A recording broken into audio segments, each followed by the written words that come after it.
started slacklining like in 2006. Basically I saw it in the garden of my neighbor, which was a pretty rare sight at that time because almost no one was slacklining back then. He was a climber, so he had a little slackline in his garden, and I tried there for the first time. And I first thought it wasn't for me. A couple months later we had a slackline behind the climbing gym. There I just tried again, and at some point I managed to walk across it. It felt really good. It felt like something I've never felt before.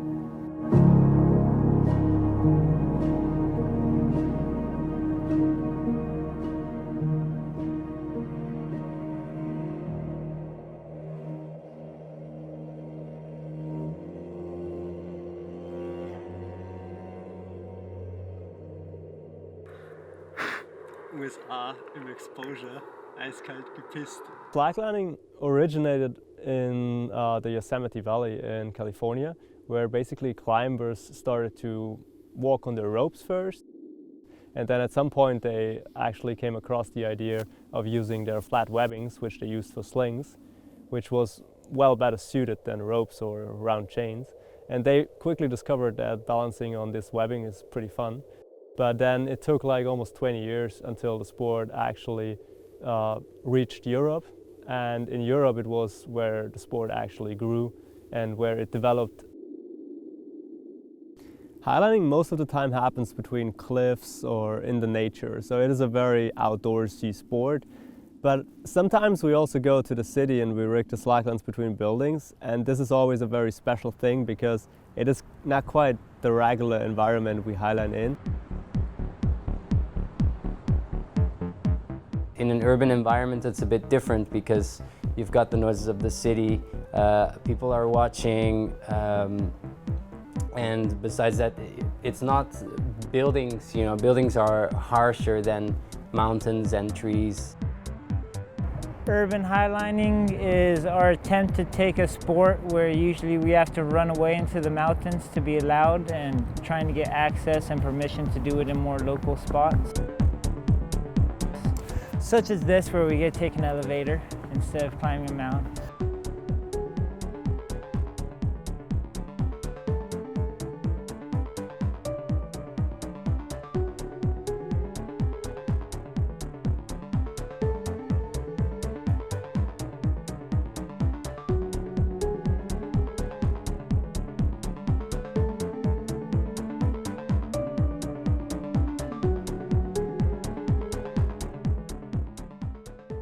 First, when looking for buildings to highline on, we went all around the city, just walking around and said, oh, here's a nice line, he could be a nice line.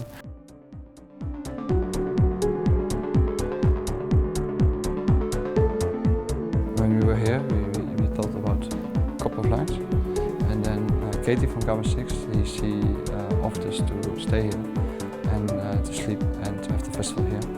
And now everybody can just stay at the office building. It's made for hundreds of people.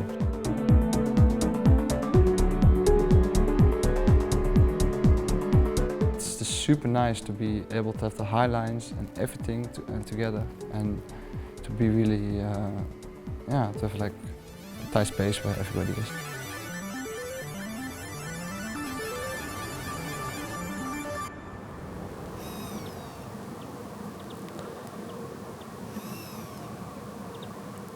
Slacklining, when you start, you do it in the park. You do it between trees or in your garden, like pretty much a small line, not very high up. And that's where you take your first steps. And once you progressed over this very initial challenge of just balancing on the slackline, you can come up with all kinds of tricks on this line. So tricklining is probably the most athletic form of slacklining, where you have a very tensioned and pretty short line close to the ground, where you mostly jump on the line, so you really like jump up and down on your butt, on your chest, on your feet, and you try to do like as many tricks as possible. You do back flips, front flips, all kinds of rotations, and well, it's the only form of slacklining which also has a proper contest scene, I would say.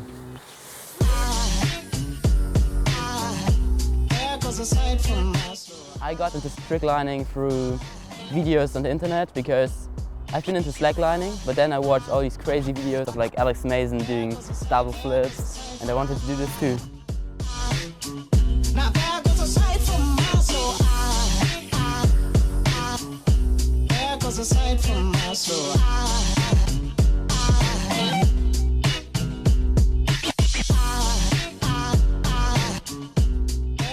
I'm most proud of like butt backflip to butt front flip to feet. It's like the best combo I can do right now.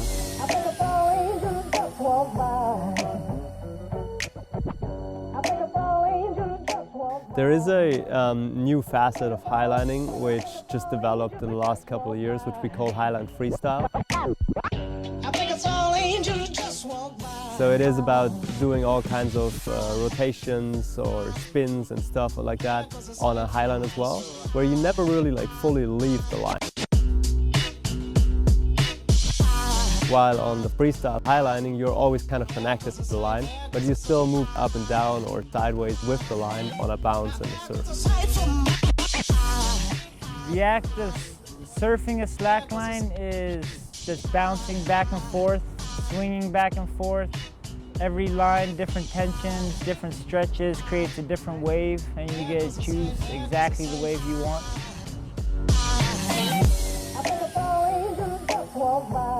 Could you tell us about the Luke Skywalker race? Well, the Luke Skywalker is a pretty interesting idea, I would say. It's like an idea a lot of people had, like already maybe 30 years ago when they started highlining. So people kind of came up with the idea of swinging around and like landing back on the line after a fall already like in the 80s. But no one really like pursued it, like no one really pushed it or tried it. So it took me like a couple hundred attempts, I guess, to finally really stick it. And I was lucky enough to be the first one to do it.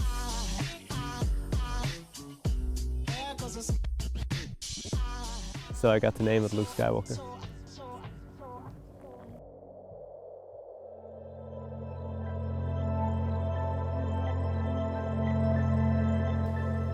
I guess I did many world records in my career, and initially those records just happened by, I wouldn't say accident, but they just happened by the natural progression of the sport and also of myself.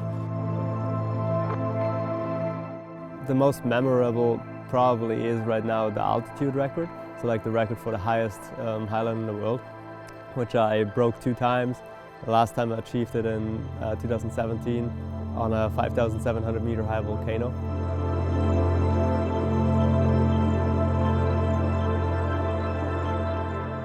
Rigging a slackline which was 430 meters long across the volcanoes.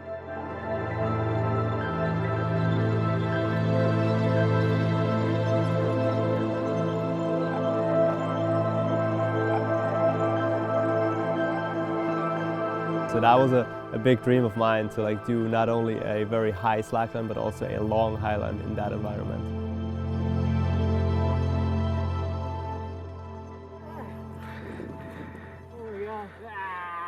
Good job, man. Congratulations.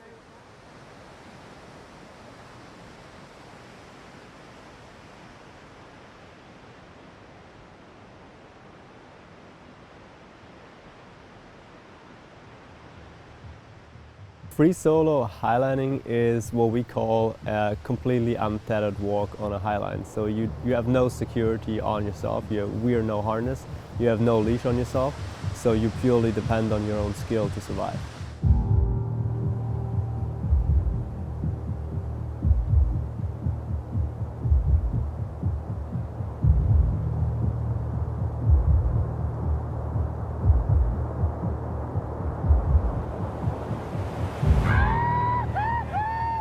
I think it's a supreme mastery of the skill. It's trusting yourself completely and putting your faith in the hours and the thousands of hours that you put into the work you do.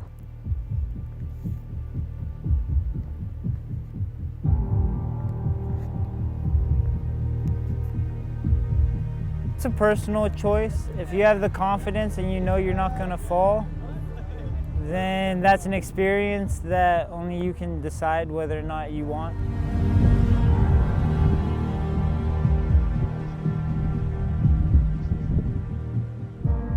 I personally would never do free solo. I made a promise to my mother a long time ago.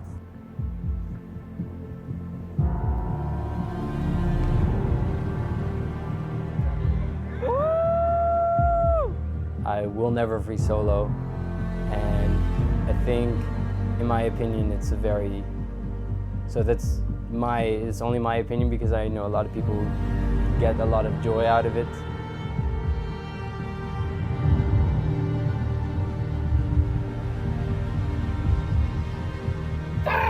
Yes! Woo! I think it's a very irresponsible thing to do because you've got family, you got people you love.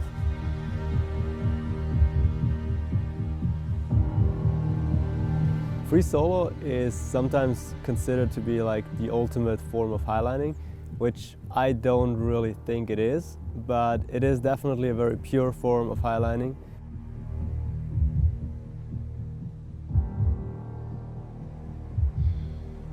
I've started soloing like a couple of years ago, but I also stopped it at some point again because I was just like evaluating the risk against the reward I get from it. And I was just for myself deciding that the risk was not worth taking for me.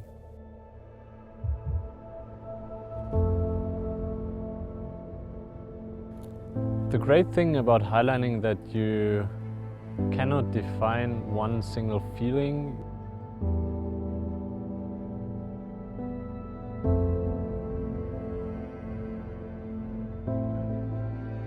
Fear, I think, is a very interesting aspect of highlining because in the very beginning of highlining, fear is everything. Like you panic every time you get on a highline, and more or less the biggest challenge in the beginning is to overcome that fear.